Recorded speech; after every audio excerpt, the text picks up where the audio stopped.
Brand new car, swak sa'yo. Smooth ang biyahe parang tayo.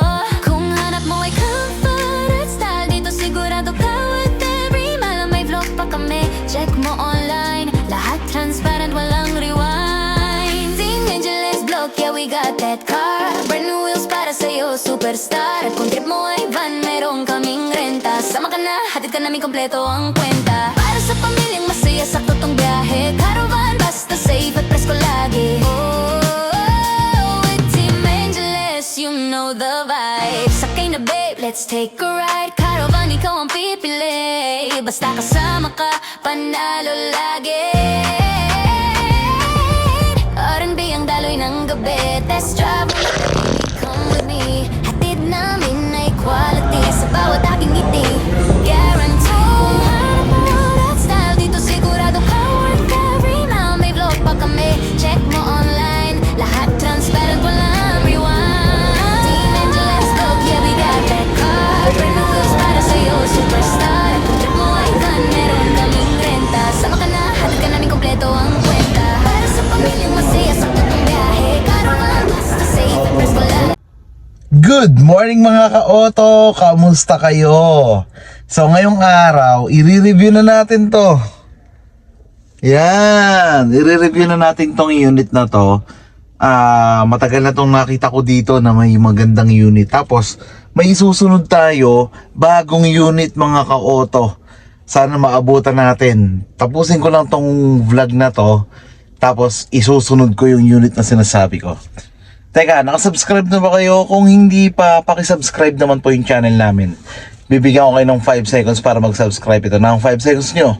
1, 2, 3, 4, 5! Pakisubscribe naman po yung channel namin. Tapos pakishare naman po yung vlog namin, yung channel namin sa mga kaibigan nyo, sa mga tropa nyo, yan, sa mga kamag-anak nyo para makapanood din sila ng mga reviews na ginagawa namin. Simulan natin yung video na yan after ng intro na to.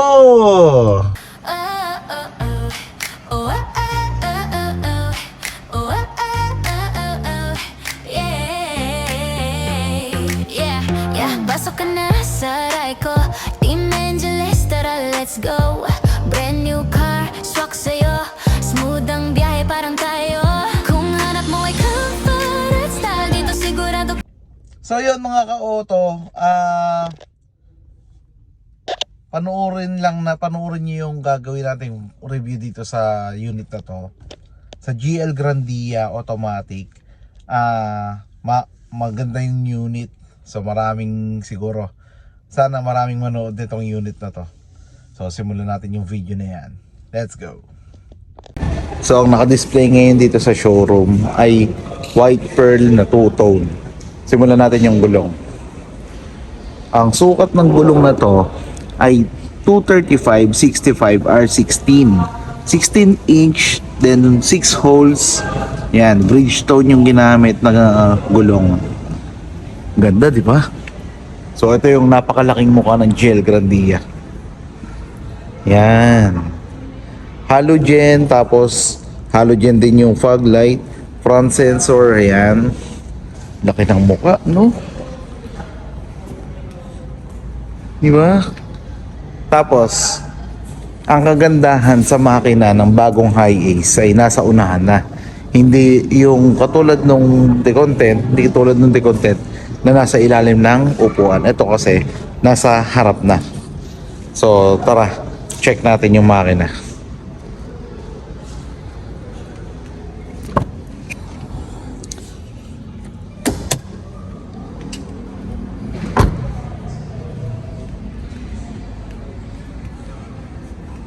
Laki ng mukha. Ganda. So 2.8 engine, pero ang eksaktong displacement nito is 2,755cc na may maximum output na 176 PS at 3,400 RPM. Yung torque niya 450 Newton meter at 1,600 to 2,400 RPM. Diba? Ganun kalakas ang makina ng High Ace 2.8 yung engine. Tapos ang tipid pa nito, Tipid pa nito sa diesel. Ganito yung ginamit namin nung nag-outing kami sa La Union. Basic na basic dito yung pataas. Tapos basic na basic dito sa diretso sa highway. So tara, puntahan naman natin yung sides at yung loob. So punta muna tayo sa brakes. Sa harap, ang ginamit na brakes ay ventilated, then sa likod ay drum brake. Sa suspension, ang ginamit dito is MacPherson strut, then sa likod naman ay rigid axle lip spring. Yan, ito drum brake. Yan. O, so pasukin naman natin yung loob.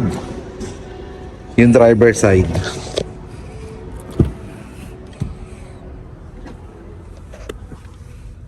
Madaling makapasok kasi may stepboard dito. Yan. Hindi para siya parang stepboard design. So ito yung legroom. Yan, oh, nakaunot yung pako. Tapos may legroom dito na nakalahating dangkal. Then yung room height, ito. Ito yung room height. Tapos ang baba nung para kitang-kita mo yung malaking view. Yan. 'Di ba? Ganda. Ganda nito. Yung material na ginamit dito sa harap, plastic material to. Yan. Tapos ito color beige, then ito yung color gray. Yan. Tapos meron tayong dalawang airbags. Airbag sa passenger at airbag sa driver. Yan. So puntahan naman natin yung loob. Bilangin natin kung ilan yung pwedeng makaupo. So let's go. Sa GL Grandia, isa lang yung sliding door. Yan. O, dito pwedeng makaupo dito 3. Di ba? 1, 2, 3. Ang material na ginamit ay leather.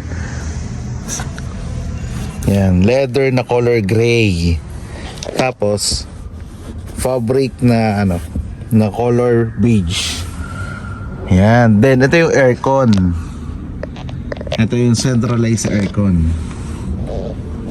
Yan. So then meron tayong dalawa ditong type C na charger. Tapos lagayan ng tubig ito. Ito rin, lagayan ng tubig. Yan. So puntahan naman natin yung pang third row. Ito. Yan. Then meron din dito na charger. Yon. Then sa likod, yan, 4 yung pwedeng makaupo. Yan. 1, 2, 3. Ayan. 1, 2, 3, 4. Yan, pwede dito 4. So total of 12 seating capacity, sorry. So ito yung, ngayon nga, ganito yung gamit namin sa pagpunta namin nung nag-outing kami sa La Union. Okay naman, maluwag naman talaga ang GL Grandia. Pero ang napansin ko lang, syempre hindi magpapatalo si Gaspar dito sa aircon. Yung aircon ni Gaspar, yung lumang Grandia, lahat ng ulo may aircon. Ito kasi centralized lang. Isa lang yung aircon pero malamig mga ka-auto. Grabe. Yung aircon nito, grabe mga ka-auto, sobrang lamig. Sabi ko nga, ang lamig ng auto. Kaya lagi namin pinapahinaan yung aircon sa driver namin nung nagpunta kami La Union. Kasi hindi ako nag-drive, pasahero lang ako. Diba? Para dinanas ko naman yung pagiging pasahero sa loob ng GL Grandia. Pero ang ganda na ito mga ka-auto. So tara, puntahan naman natin yung likod. Check nyo yung space.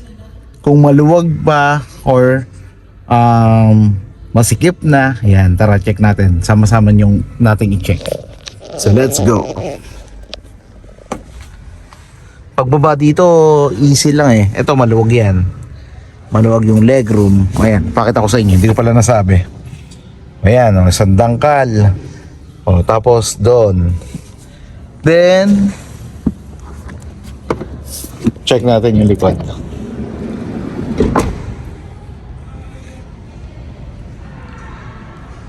Ayan, sa likod may 4 na backup sensor saka isang camera.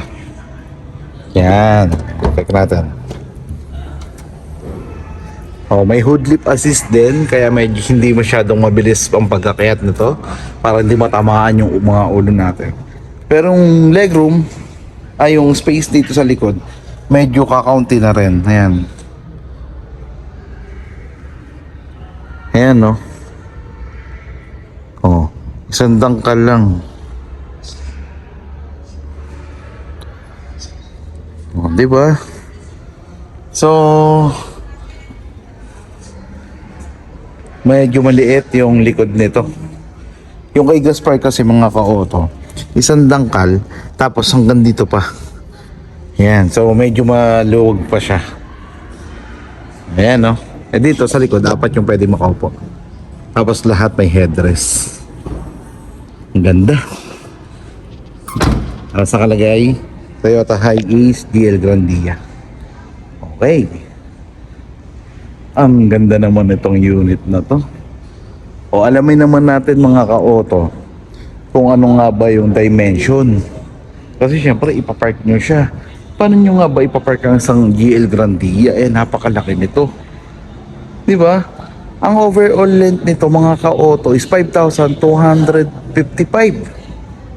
Tapos yung width niya o yung lapad niya is 1,950. Yung height niya is 1,990 mm.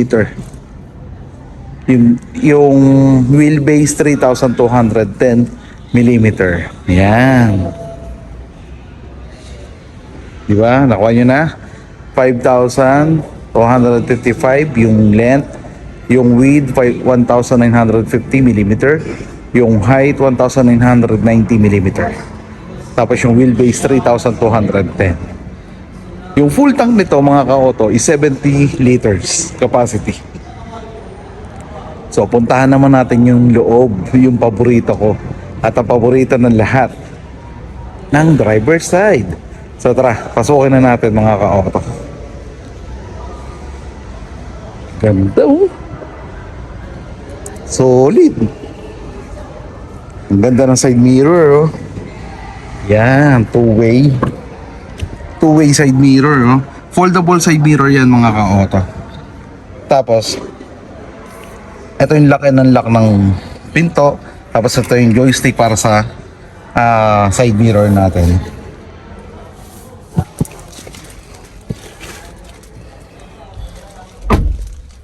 Yan.